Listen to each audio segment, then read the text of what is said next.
Bus ఇంకా అత్తలేదేంది? ఇంకెంతసేపు నిలబడడు? నాకు తిక్కలేసింది అనుకో, నేను పోతా మరి ఇంటికి పోతా. మా ఫ్రెండ్ వాళ్ళ ఇంటికి పోతా. లేదా ఫంక్షన్ చేసుకుంటారట.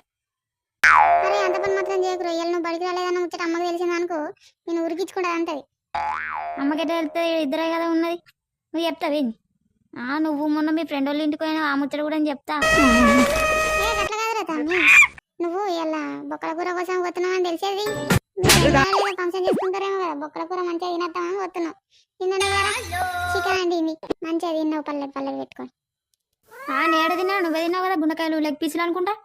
నువ్వు లేదు నన్ను అట్లా నాకు ఏమూరుతావు కానీ ఆగి. అమ్మ ఫ్రెండ్ కానీ ఫోన్ చేద్దాం, బస్ ఏడుంది. హలో సైదులుగా ఏడున్నారా? హలో పిల్లగా సైదులు లేడు, ఏంది ముచ్చట చెప్పు మరి. అదే రాజలింగు తాత ఏడున్నావు? కంప్యూటర్లా మా బస్సు ఏడుందో చూడు మరి. మా అక్క నిలబడుతుంది, నాకు బడికి పోబుద్ది అయితే లేదు, మా బడేం పో అంటుంది. చికెన్ మీద కొట్టుకుంటుంది పానం అంతా. ఇవాళ ఏం చూడండి మరి, అట్నే చెప్పు. ఆ బస్సు అయితే ఏడుందో చూడు ముందు. రాజలింగు తాత బస్ వస్తుంది. అయితే చెప్పు మరి. చికెన్ అయితే వీళ్ళు అప్పటికి సాయంత్రం వచ్చి తినిపోతాం మరి.